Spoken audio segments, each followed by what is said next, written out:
Esta conferencia comenzará a grabarse. So welcome everybody. Good morning. This is a session of the European Alliance Against Coronavirus. As you know, we are recording this session. That's important. If you stay with us, you need to know that the session will be published both in the ECCP and our web and social media. This, as always, this session will be structuring a short presentation, in this case of the topic of the day, main ideas for the update of the EU industrial strategy. It's a summary of what we have been working on during the past 3 sessions and during the past weeks. And later we will open the floor for every one of you to contribute to the summary that we have developed with the help of, for sure, Nina, Carlos Trias, and many others. I can see that we have with us many of the contributors to this work. Okay, I see Isabel from the Paul Alpha. Bonjour, Isabel. Hilary and many others. Thank you for your contributions. Please don't hesitate to comment or add to the discussion today, okay? And I will let Nina summarize the document, okay? But before, just for your information, you know that we continue working with the collaborating with the task force on vaccines. The survey is open. At this moment, I think that we have more than I think it's more than 200 answers. But again, the need is urgent and great. So if you have contacts with companies or clusters working on this field that can contribute to the production of vaccines, meaning the full value chain, not only the production itself, but raw materials or the syringes or the distribution, don't hesitate to either contact us and we could contact them, or either recommend them to fulfill the survey. We have a very important meeting today with the task force itself, and Mark the Champs from Silver will go with me to this meeting, and I think that we are working in the right way. But I will update you with news in the next session for sure. Returning to the topic of the day, we are going to send the contribution to the EU industrial strategy today. It's the deadline. So this is the last discussion, and we could for sure update the document later, but the official one will be the one we decide today, we agreed today, okay? We, as you know, we received 3 questions. What lessons have you drawn? How can the ecosystem help to address the challenges that we face? And what do you see as the biggest obstacles? And we have been working on the main points, and that from our side, from our experience, from our perspective, are related to those answers. And here you have the summary, and I will let Nina comment on that. Thank you, Nina. Oh, please. Thank you, Antonio, and hello, everybody. Good morning, and thank you all, also to all of you for all the answers you've given throughout our webinar series, especially during the last 3 days, and also through the emails that we have received, and the survey answers that you've sent to us.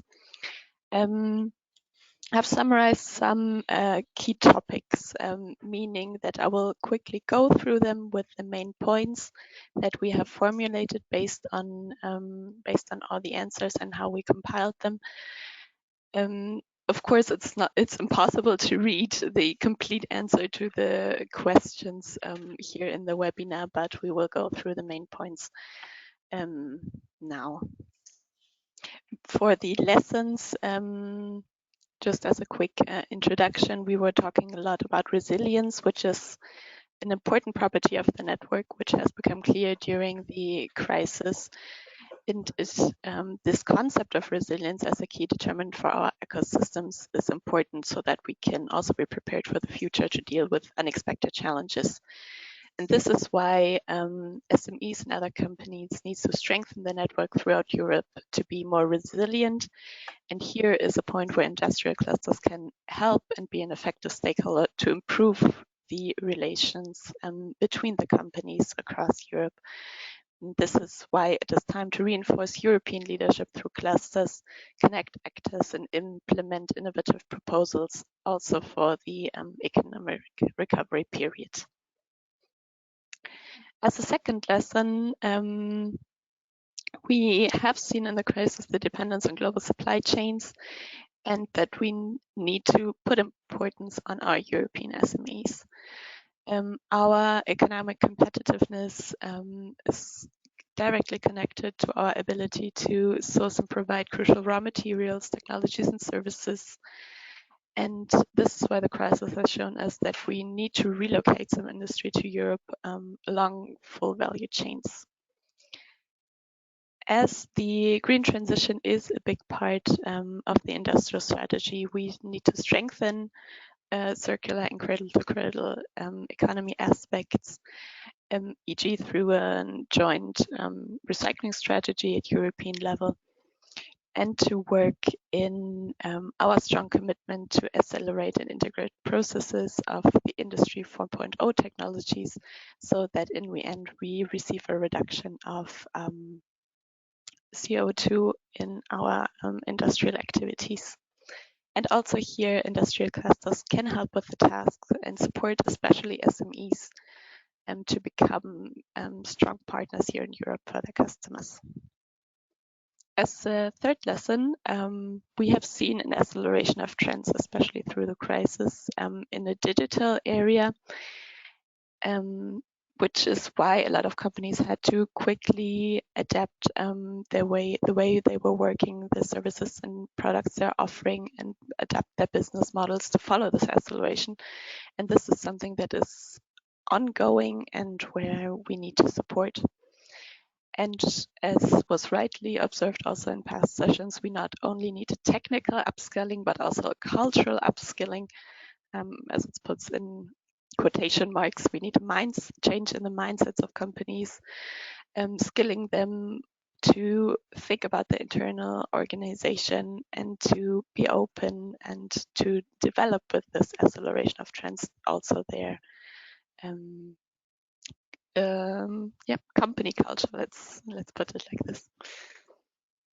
As a fourth lesson, we included the fact that we need to bring investments and funds to the grants and need them to reach the SMEs where it's most urgent, because financing the transition and investing in a new solution can only be done when all the stakeholders are on the same page, which includes the public bodies, which includes the private companies and the banks as well as an important stakeholder to give loans and to make financial support accessible, which has not always been possible during the crisis for SMEs, as was reported by already last year when the crisis was beginning.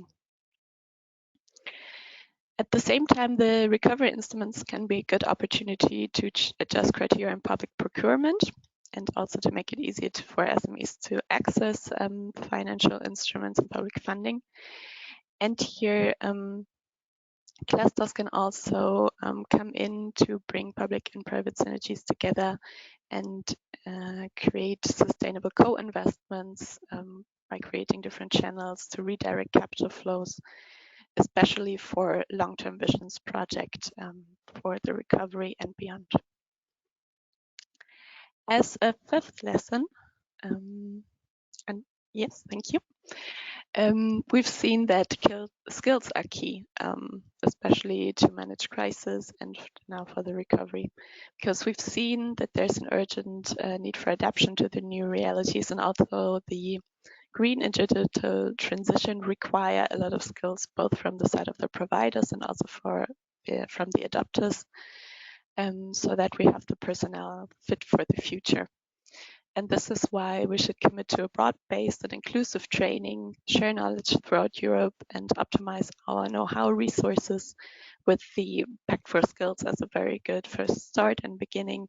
And its need to now be implemented as broadly throughout Europe with a lot of stakeholders participating as possible.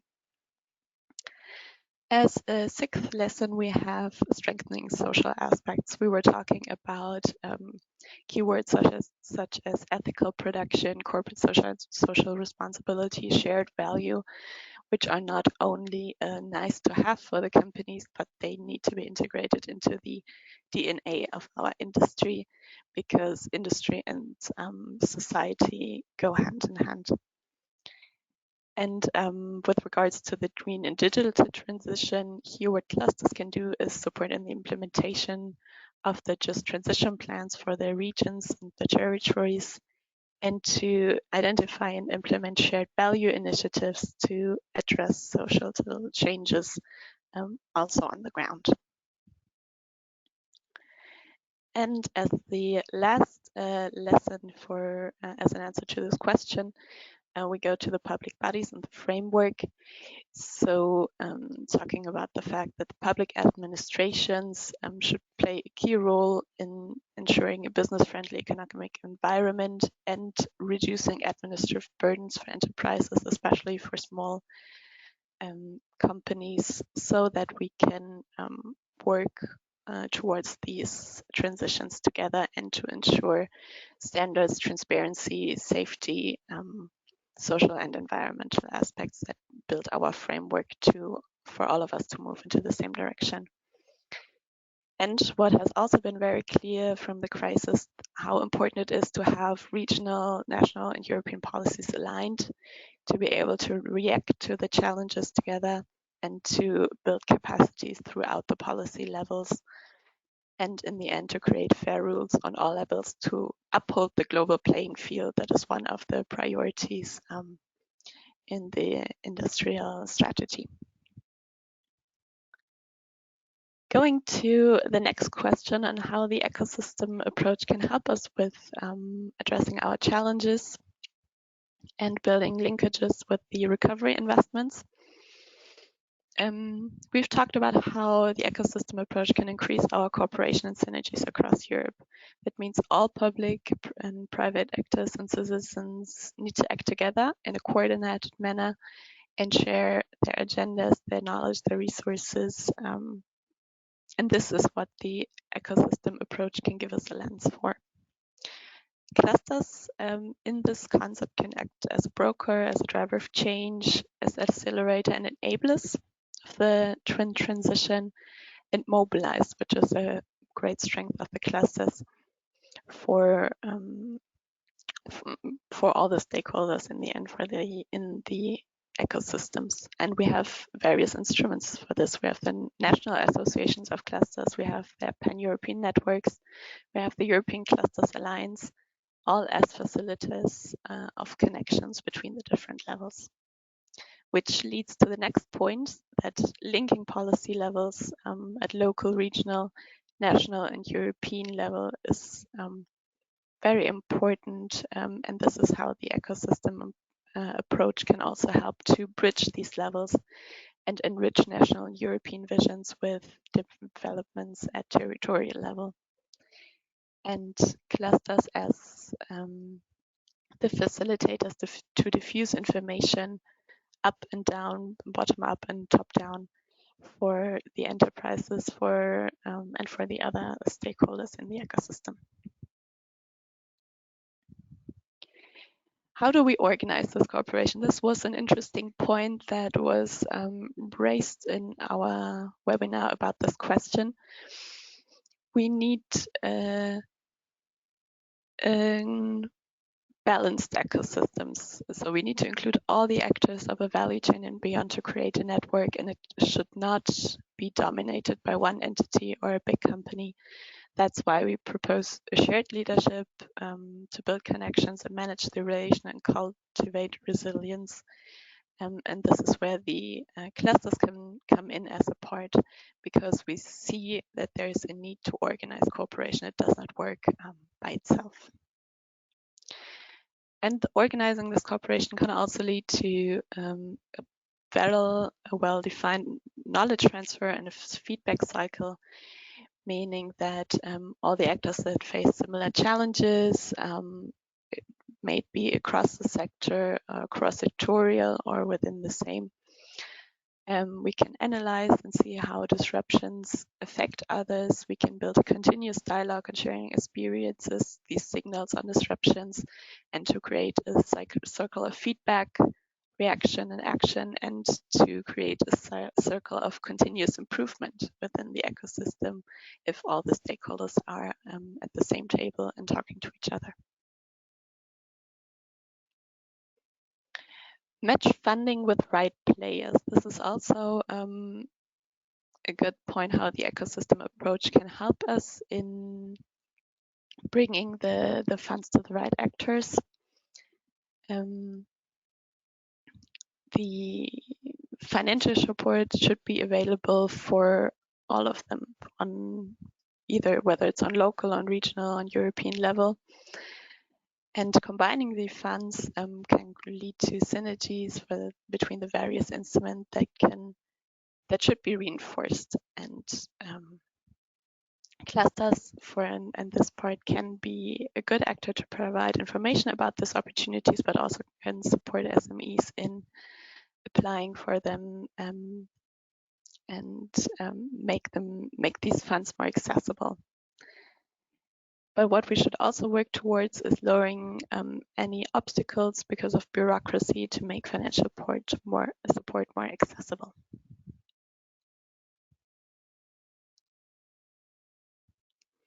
Okay, the last question. So what do we see as the biggest obstacles for building the strategic capacities for the green and digital transition?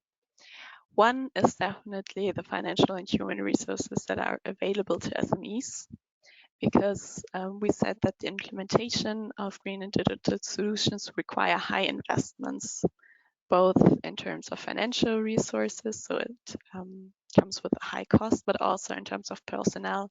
We might need new employees with the knowledge, or we might need to work with other companies to get the manpower that it takes to develop these new solutions. And this might be a big barrier for SMEs who have difficulties with coping with this workload, as the cost can be considerably high for a singular SMEs themselves. Another point is also the risk management for the adoption of new solutions with the high cost in green and digital solutions. SMEs need to know and be sure what the benefit is that they gain, since there's this high investment at stake. Another obstacle can be the mindset of the companies to follow new business opportunities.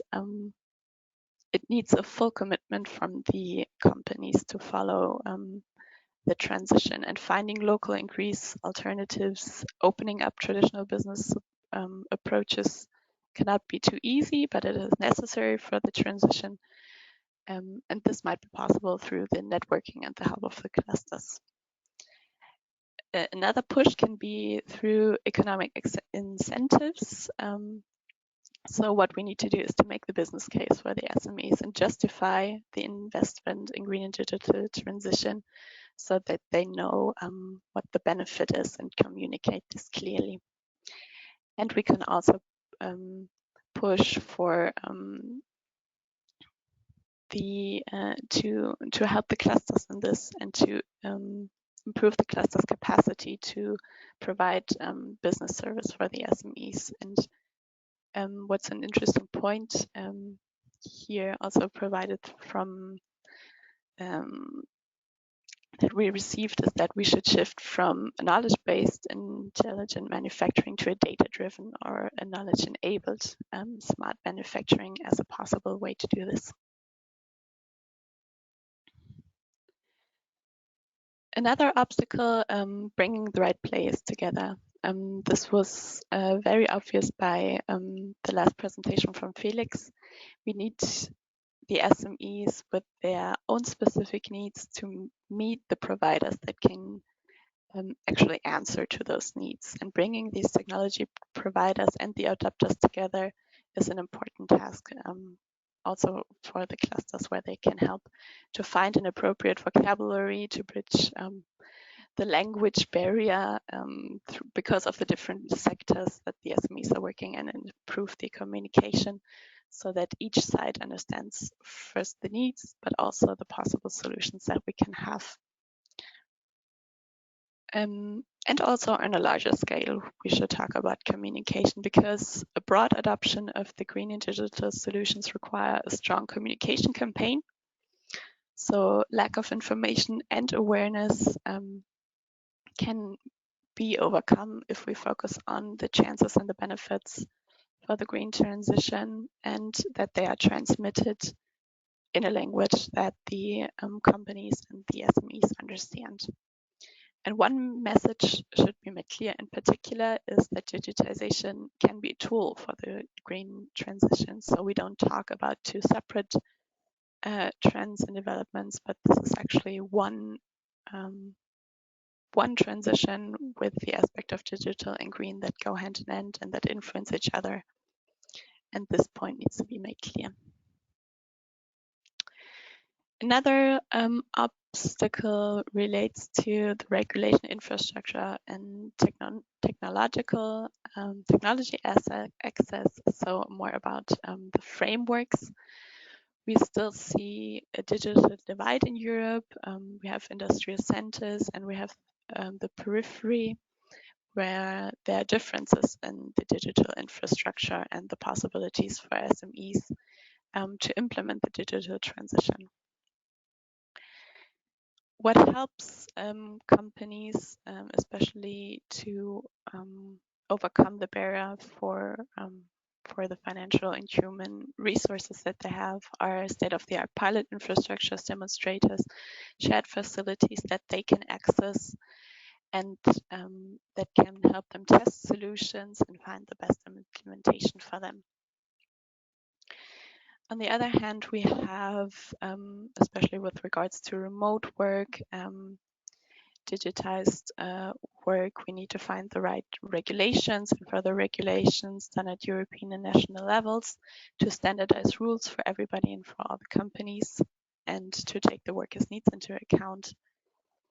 And with regards to research and development, with knowledge transfer, so data sharing is one important asset that needs to be further exploited to encourage the establishment of a technical interface to enable interoperability and data exchange between entities in Europe, to store data, exchange data, and to access them.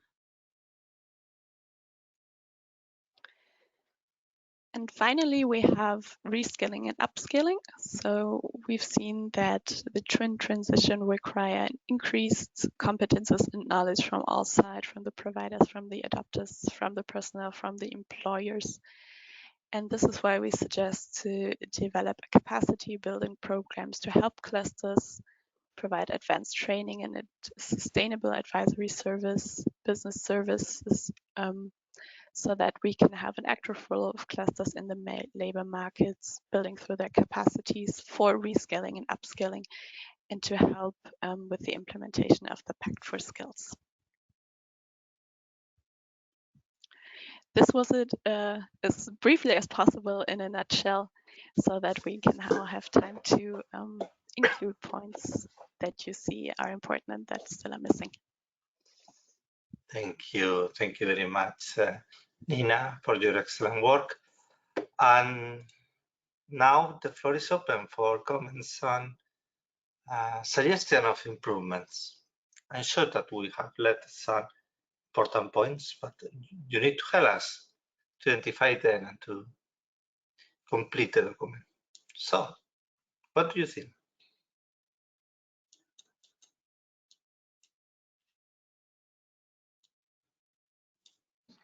Yes, Antonio, can I make two very good suggestions in which concerns the ecosystems? One point that I think it's very important, especially now with the crisis of the COVID, is the question of the good practice and the demonstration of cases of success. Because when we have the possibility to show to the community, to the ecosystem, this good practice, I think there is a good tendency for learning and for sharing what it can be done in the future. This is one point. The second point concerns the question of the capacitation and the qualification. I think that in order to have a more equilibrated and more consistent ecosystem, it's very important that the managers and the people that work in the members of the ecosystem, universities, companies, and other centers can have high levels of qualification in order to give a positive contribution to the ecosystem. I will say that that second question is included in the re and upskilling area, but yes, that's clearly important. And for the first one, I totally agree, but where do we put it as part of the capacities that the clusters can have, can facilitate? Could be. Thank you. Thank you very much. Okay. Thank you. More. Who is the next?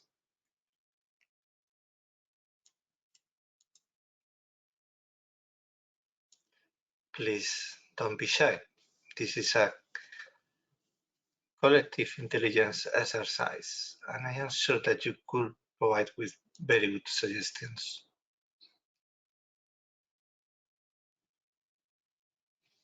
Would you include another point in the lesson learned?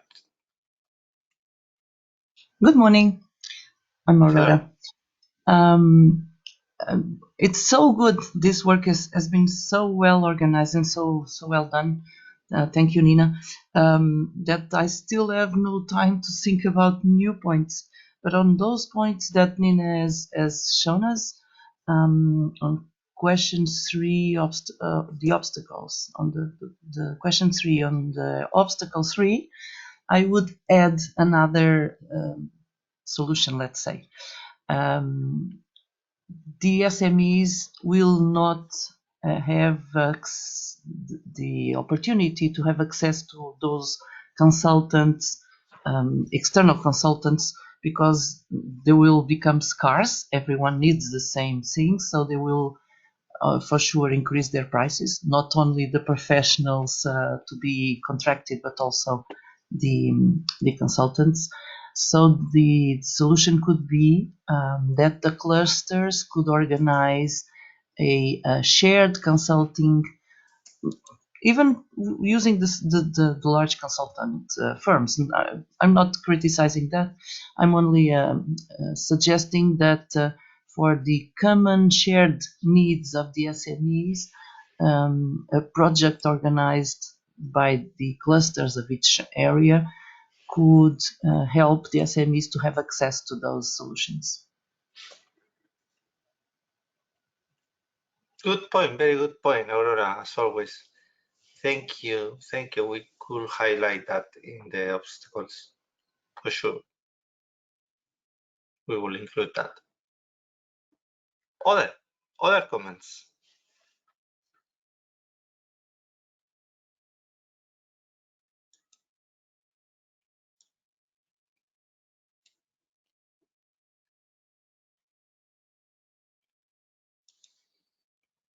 Horse.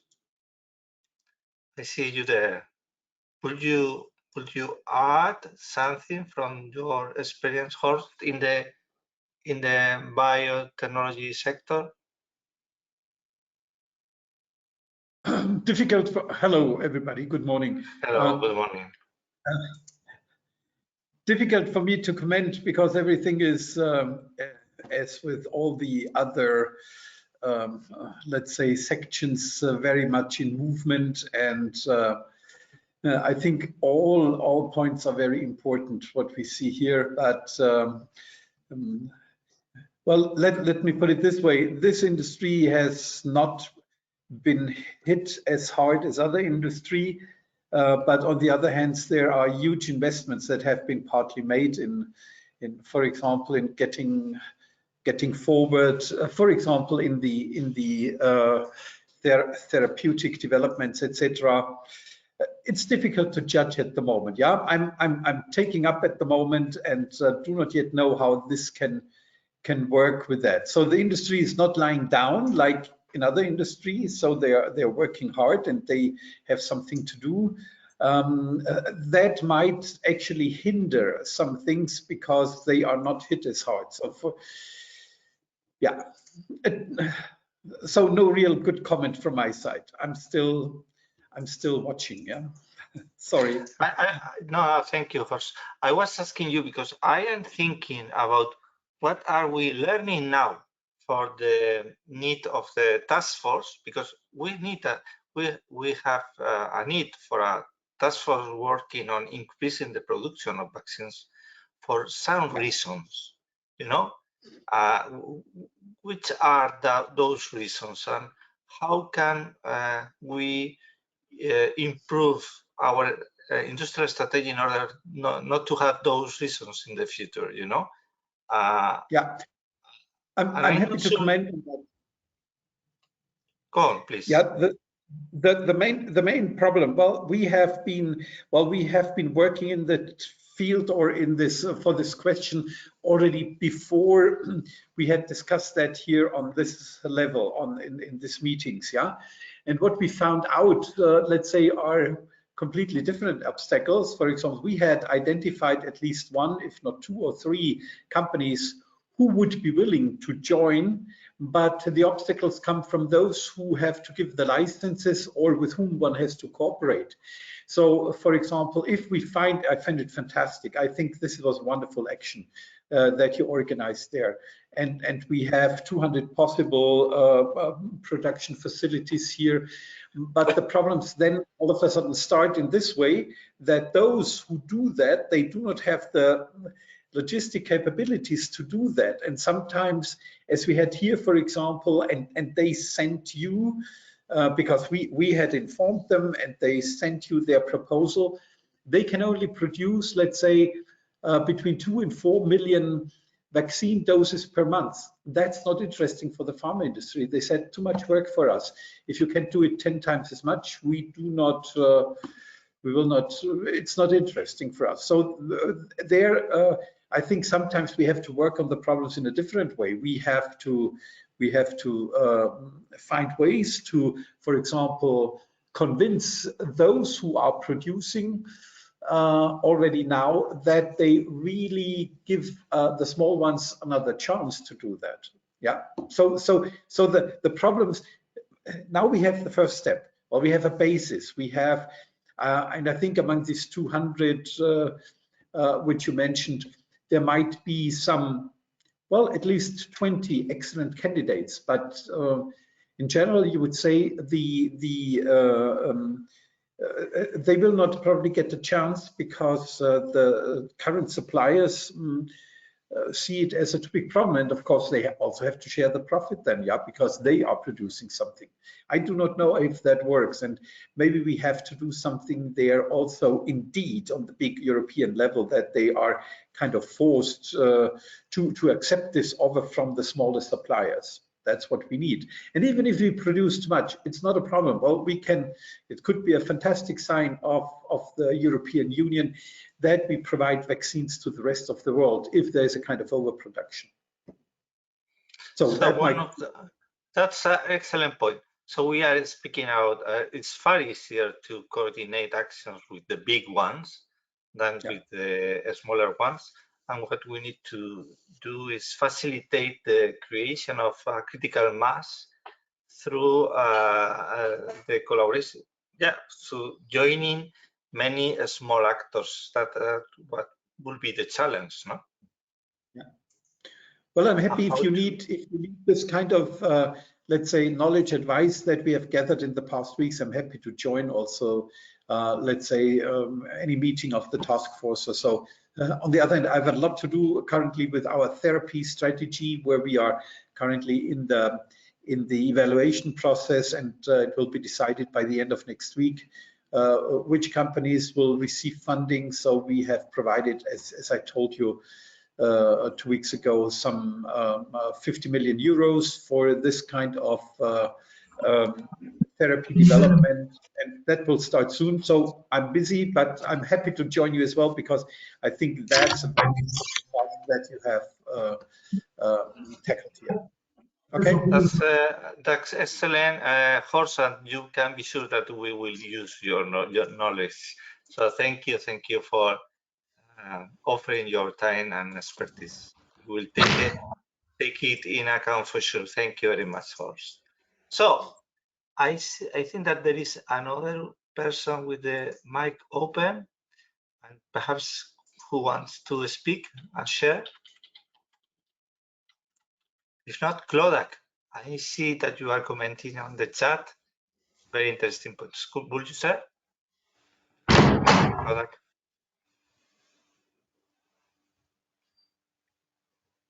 Clodak, could you hear me?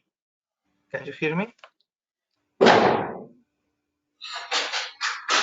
There's a lot of noise from Ignatiadis. I will put your mic off. Okay. Clodak is not answering me. Apologies, I cannot open the mic. Okay, so next contribution. Antonio. Daniel. Hi everyone.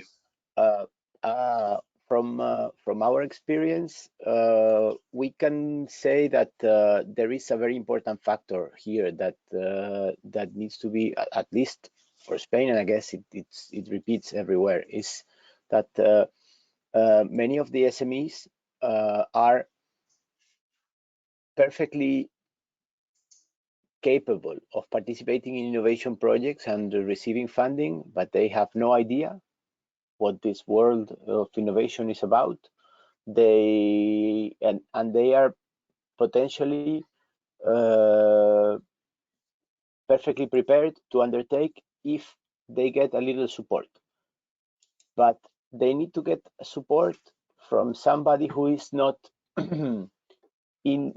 whose interest is not that they get the support. And I explain myself. Lately, we have been preparing a project for a live call, and one of the partners dropped very last minute in the final weeks of the preparation. So we had to start looking for a company to replace them. The company that we found was a company that fits perfectly in the project. They are innovative. Their CEO is a very dynamic guy, open-minded, but really never participated in a call and has no idea how this world of innovation works. So we were explaining to him, and he entered the project because he was open-minded. So what I'm saying here is the management of public funds needs awareness of what the grants and the public funds are, how you have to spend that money, the risks involved, because that is not something that they just give you the money and forget. And one of the focuses should be in identifying companies that are kind of innovation ready.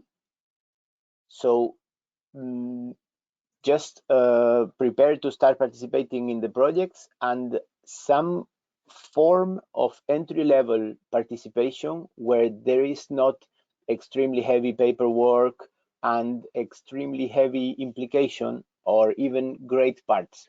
Because if you involve them in a project with a small part in a way that it's easy for them to enter and they see that it works, taking them to a next level in the participation of the projects will be a lot easier.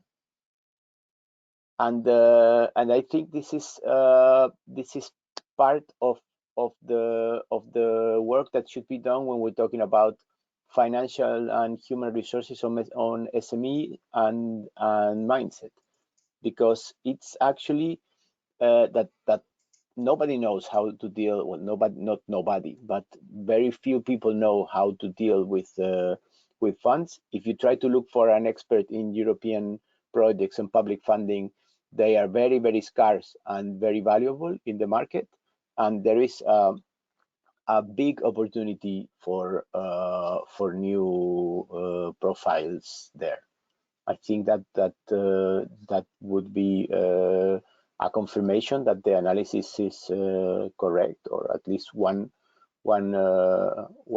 proof that the analysis is directionally accurate, and that there is a big need for such profiles, and also for this activity, not to try to get the SMEs directly into a big project because it's overwhelming for them, but if they enter a small thing and it's successful, then it's very easy to take the next step onto the next thing. Thank you, Danny, for the contribution.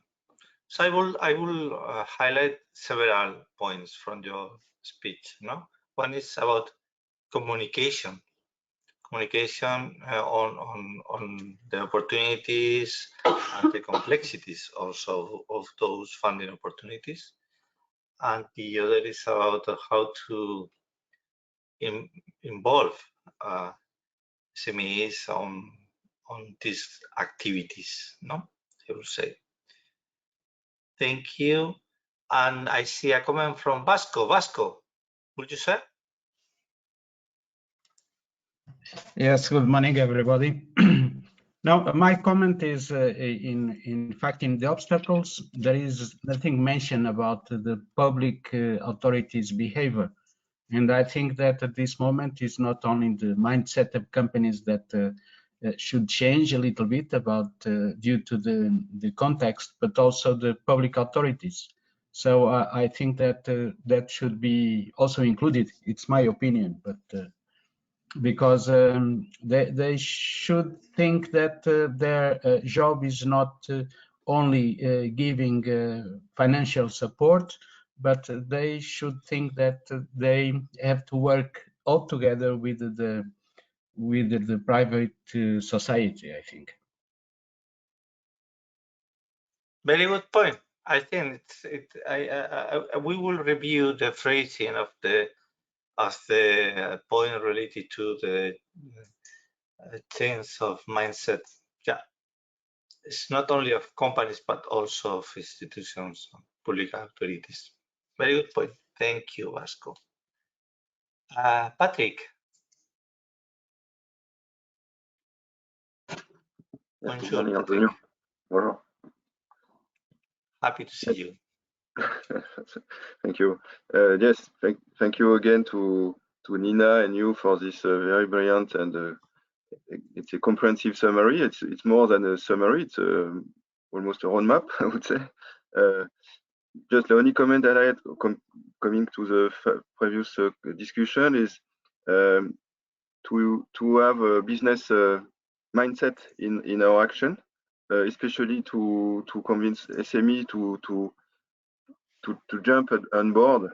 And we have plenty of SMEs in our ecosystem, but we know that what makes it is a decision for them into project is to have a customer upfront or business cases. So it has been mentioned by Nina. I think it's really something important. We might for this have it was mentioned highlight cases or examples from our last month's activities. It's clear to showcase examples for them. We could involve also a lead company on each key market somehow to convince that the final customer or also supporting this action. And finally, just to conclude, I had in mind, coming to a former discussion we had, to within our activities to develop some, maybe with economists, some to develop some alternative business model for different markets. It was mentioned for therapeutical and or medical sector just before. Big pharma do not want to move below some levels, and so we might maybe with some let's say propose some or some alternative models for involving the key players, but to be proactive in the new economy, I would say. That's a very good point. Let me write it. So we could add this point to the. Let me going back to the presentation. It would be to explore alternative business models in some areas. You mean? Involving both large companies and SMEs. Will that be the title? Yes, why not? Please, if you could, because we need to send this today to the commission. You know, if Patrick, if you have some minutes to write something, it will be helpful for us. You know, to have this in writing. Yes, thank you, Antonio. What we are going to send is not exactly what you are seeing. For sure, we are putting it in a more not so schematic way, okay? But some paragraphs about what you are telling us, very good. I really think that we could include that point and improve the document. Thank you. I see Anais. Yes, we can send the presentation to you immediately. Will you comment? Yeah, no, thank you. I apologize because, as you know, I have a kid to take to school, so I missed 10 minutes. But thank you very much for putting everything together. Yeah, we have a board meeting this morning, so I can definitely come back because I think it's very good anyway. It summarizes very good what has been done, said, and even what we discussed at CBER too. But if we can add any concrete example, or I think the proposition Patrick just mentioned is also very interesting, to be very concrete and give them clear insight of where things should go. So okay, I thank you for the hard work. No, just you are very welcome, and thanks to all of you. And yes, we can share both the presentation and the document. It will be wonderful if you could get back to us. But this morning, because as I said, this afternoon we will send the answers. Okay, how can we improve it? Marek, would you give us your view from the policy side? I think it will be very good to know your opinion. Yes, Antonio, I'm not allowed. I'm not allowed. You are not allowed. No problem. It's you giving us, and you know, so okay. Thanks. The only thing I can do is the first one, which is on resilience as an important property of the network. To stress on this, because when we see this is something which is the speed is needed in the EU at every level. administration as well, as you know.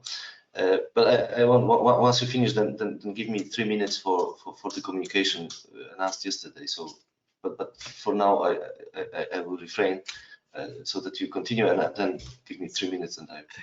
Yeah. Okay, we will take 3 or 5, whatever you need for the. Thank you, Marek. Okay, wait. Okay. For sure, Claudia, we will present this as a position paper, and it will be public, and we will be delighted to explain it through the different meetings that we could organize on these points. Okay, so any other contribution? Dolores, I see you there. Buenos días, Dolores. What do you think?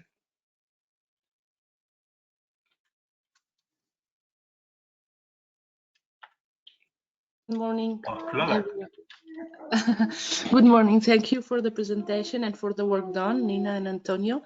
I think that is great, but I have worries about how to, we can say that this is the first level, but how then really we can go down and really implement in the region or in the territory with which really methods, with which case studies, as Patrick mentioned. And also maybe we can also add some point, a positive point, but more critical point from the cluster standpoint. You mentioned that the business needs a mindset, but maybe also clusters needs a mindset. We are in a new situation, completely new, so clusters have also to adapt to this new situation, and maybe some has done, but maybe others not. So also I think that include this critical positive point from our standpoint should be great. Excellent point, Dolores. In fact, I was thinking about it just some minutes ago. I totally agree. We all need to evolve, and it will be a very good exercise to think about what are we learning from this crisis. How can we better that? Excellent, Dolores. And do you have some ideas on this point? Yes, but maybe not now is the time, because I didn't put in order in my mind or in a paper, so can be just general ideas and maybe some chaotics. But for example, why we cannot include in a cluster, but in some cases the cluster is sectorial addressed. But why not to be more broad in order to create an ecosystems and maybe create different type of members to enlarge the richness and the members of the that can be included in a cluster and can facilitate this networking and these connections. But I need to think more about it and really put in order, or just because now I can just say the things and I think that I'm not prepared. No, perfect. But I think that we need to organize a morning session on this point, and the clusters of the I don't know, cluster 4.0 or whatever we can call it. Okay, or perhaps we could speak out the profile of the Euro clusters. I don't know, but you will be invited, Dolores, and so think about it. Okay, thank you, Antonio. Thank you very much. Claudia, I see that your mic is open. I don't know if you can speak now. It seems that that's not the case. Okay, so it's 9:24. I think that we could give now the word to Marek in order to share with us the last news about the. Yes, thank you, Antonio. Just 5 minutes.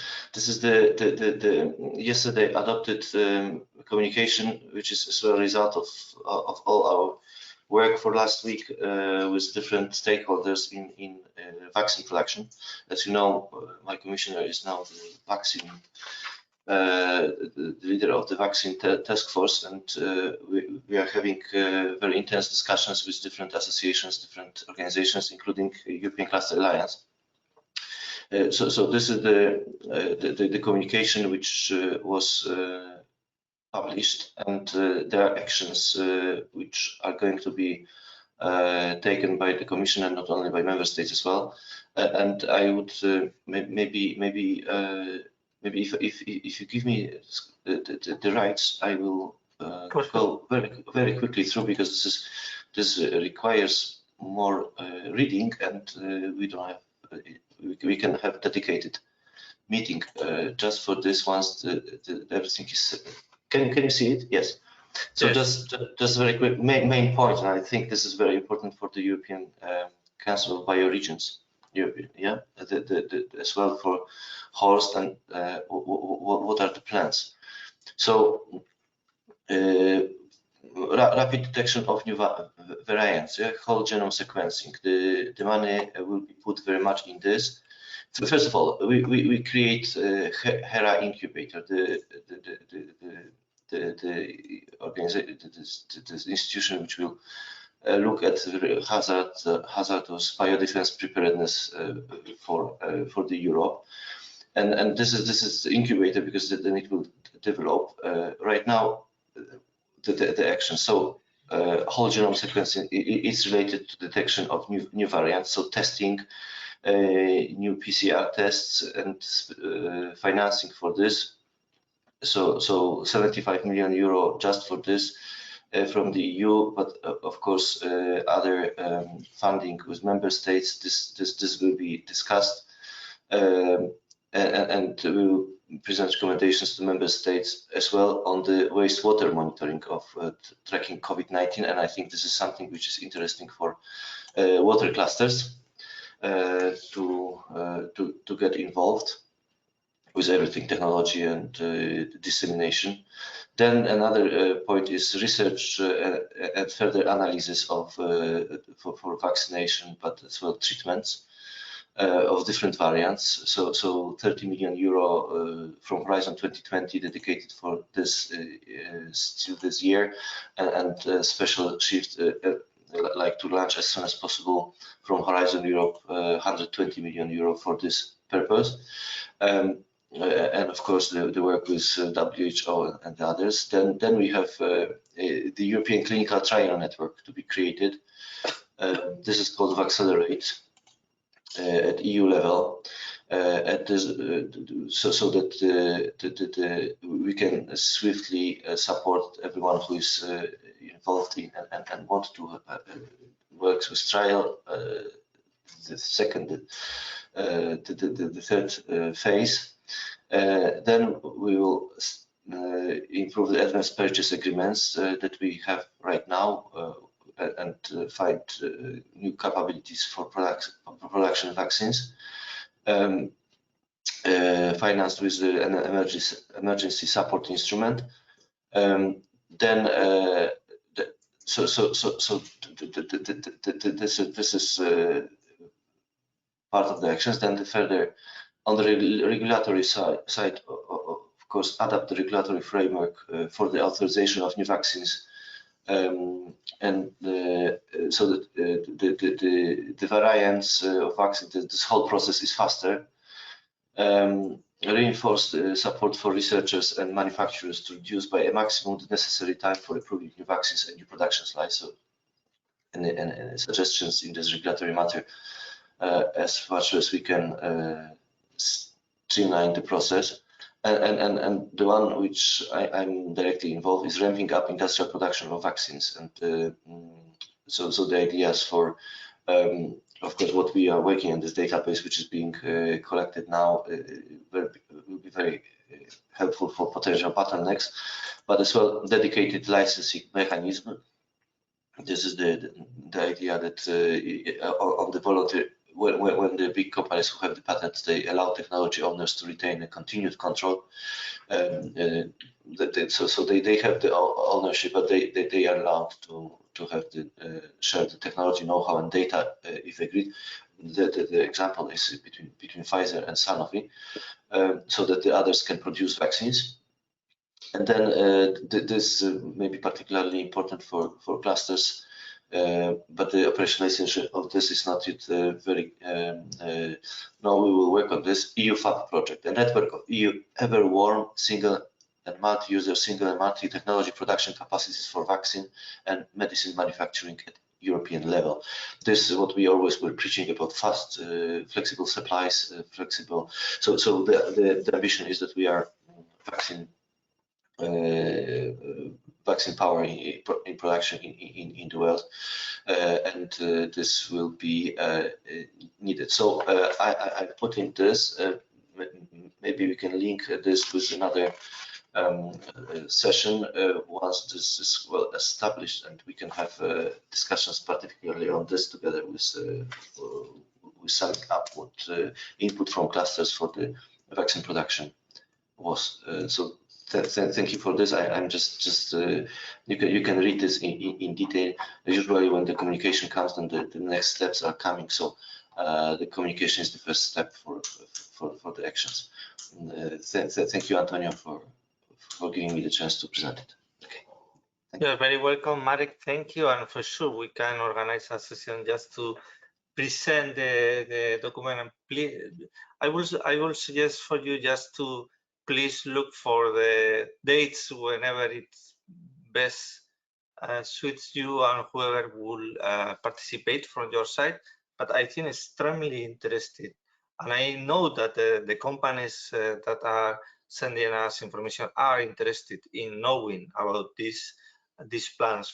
So I will put it in the very high in our agenda, because it will be useful to know more. Thank you very much, Marek. So thank you, everyone, and we will send the document and the presentation for those of you that has expressed interest. And if you want, please, and can send us your last comment before noon today, and we will include them in the final document. So, Nina, what are the next sessions, please? Because I don't have here the. So next week we will go more into on the digital topics. So on the 23rd of February, we will talk with two legal officers from DG Connect about the EU Digital Services Package.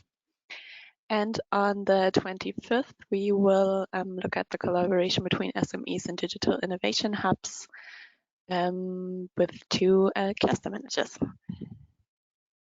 Thank you very much, Nina. And as you know, we will remain flexible if we need to change any date or topic, because another one is more urgent. We will do that. It's part of our characteristic, and I will be very happy if we could organize a session with Marek and the task force team on this communication paper. Marek just shown us as soon as possible. Thank you, and see you soon, I hope. Bye. Thanks. Have a nice day. Bye-bye. Bye-bye. Thank you very much. Thank you. Bye. Bye-bye.